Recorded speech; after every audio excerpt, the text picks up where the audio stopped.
came. Super excited. So, mail day today. Special delivery for me. A box. That's right. Not just any box. It's new camera day.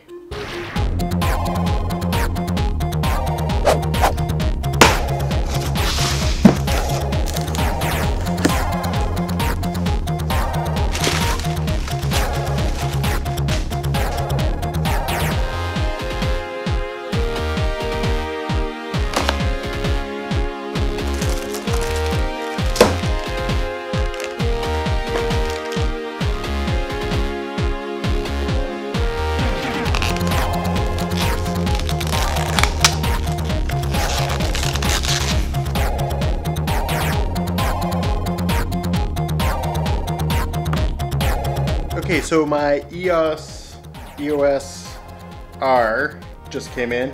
I pre-ordered this a while ago and I'm really excited to test it out. So let's switch bodies and see how it goes. Alright, so we're on the EOS R now. So I gotta go pick up my daughter. So we're gonna go on a bike ride and we'll check this out and see what it looks like.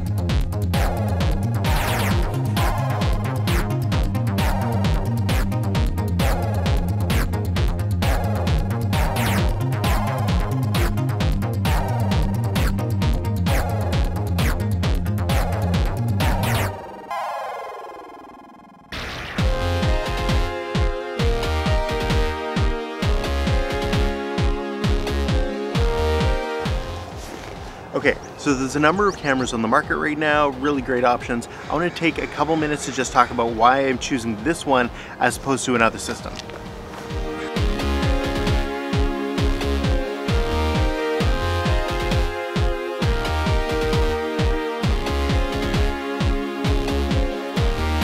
So first reason is I often shoot with the C200, so I want to be able to pair this camera with that camera, right? So shooting in Canon log is really helpful for that.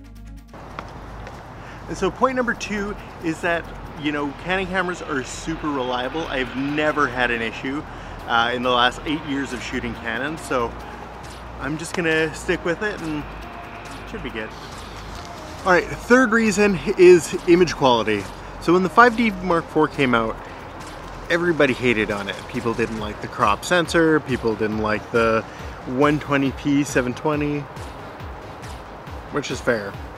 But the few people who were still shooting the 5D Mark IV and posting things, you could see how good the image was. The colors are super rich, the image is really sharp. It's not as overly sharp as, you know, the Sony's, and it doesn't have that same kind of plasticky noise reduction that I see in the GH5s. So for me, I really liked the image that I saw off of the 5D Mark IV, in spite of the crop, in spite of everything. And so for me, it's worth it. I really like the richness I saw in the 5D codec, and I'm hoping that I'm gonna see that in this camera. I've only been testing the 4K recently. I'm not shooting this on the 4K right now. I want to do more tests to make sure I have everything dialed in before I go into that realm. So one thing that I have been seeing with the EOS R and the sample footage and everything that we're seeing out of that camera is some people's footage is really sharp and some people's footage is really soft. And so I think the reason why we're seeing soft footage out of the EOS R at this point is I think people are shooting in C-Log and don't know how to manage that look. And then I think the other thing that might be causing people problems is the digital image stabilization.